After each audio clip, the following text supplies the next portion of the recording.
قائد اعظم محمد علی جناح بانی پاکستان، بلکہ یوں کہوں کہ ایک آزاد ملک کے بانی آپ ہی ہیں نا۔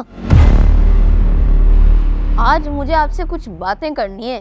آزادی کے بعد آپ نے اپنی پہلی تقریر میں کہا تھا کہ آپ سب آزاد ہیں، یعنی مذہب، مسلک اور ذات و پات کے فرق سے آزاد۔ مگر یہاں تو ان سب بنیادوں پر جانیں سستی ہو گئی ہیں قائد۔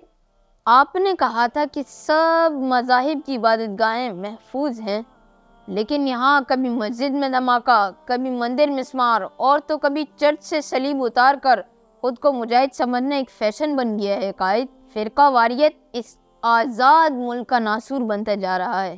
اگر سیاست کی بات کروں تو آپ بھی تو ایک سیاستدان تھے، وہ سیاستدان جس نے اس ملک کے لیے اپنی جان تک لڑا دی، اپنی جان لیوا بیماری تک ظاہر نہیں ہونے دی۔ لیکن آپ کے بعد تو سیاست صرف نفرت اور تاریکی کا ایک استعارہ ہے قائد۔ نظام معیشت پر آپ کی وہ تقریر آج بھی مجھے یاد ہے جو اسٹیٹ بینک کے افتتاح کے موقع پر آپ نے کی تھی۔ آپ نے کہا تھا کہ سودی نظام سے چھٹکارا حاصل کرنے میں ہی ہماری نجات ہے، لیکن 76 برس گزر گئے، نجات تو دور، سودی نظام کی وہ دلدل آج پہلے سے کہیں زیادہ گہری ہے۔ بتائیے قائد، کیا اسی کا نام آزادی ہے؟ کیا اسی منظر نامے کے لیے آپ ایک آزاد ملک چاہتے تھے؟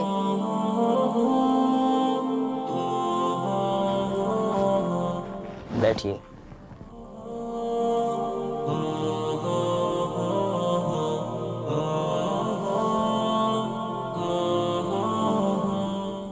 پانی پیجیے۔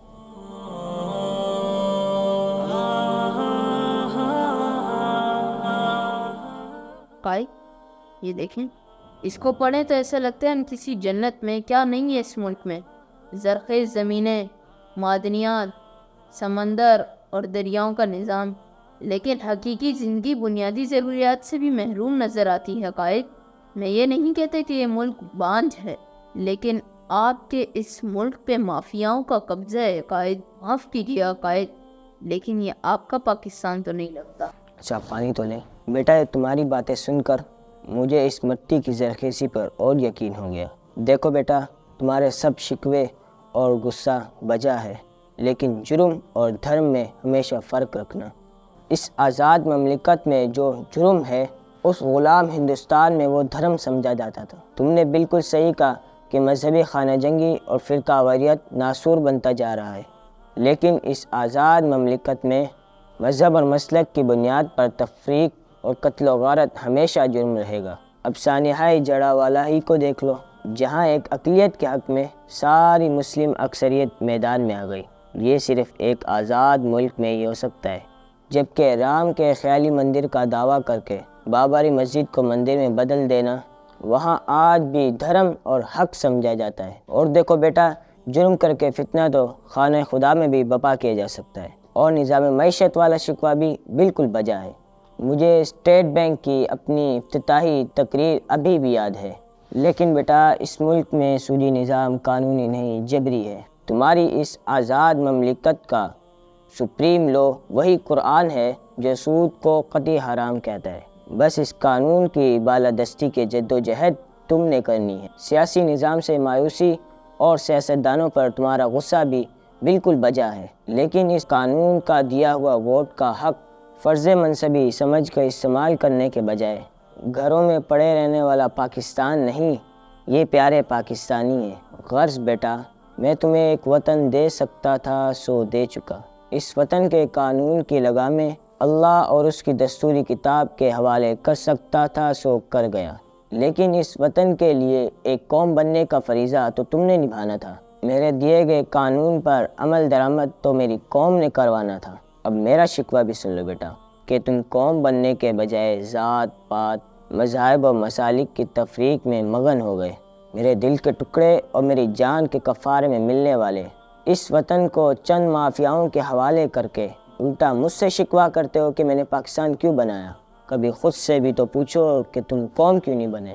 مگر تمہارے سب شکووں اور سوالات کا ایک ہی جواب اور ایک ہی حل ہے کہ یہ پیارا ملک ایک قوم کا پیاسا ہے، ایک قوم بن کر، یعنی صرف پاکستانی بن کر اس کی یہ پیاس بجھا دو تو یہ جنت نظیر ہو جائے گا۔ وعدہ کرو مجھ سے، یہاں آؤ۔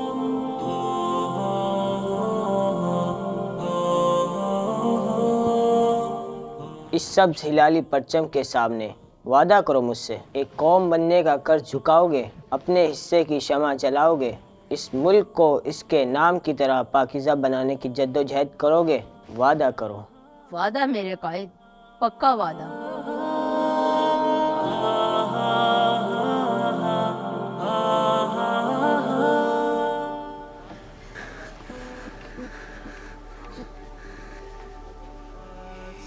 زمین شاد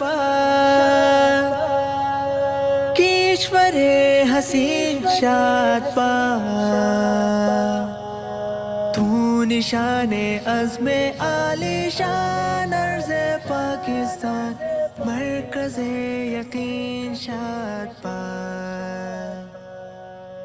پاک سرزمین کا نظام قوت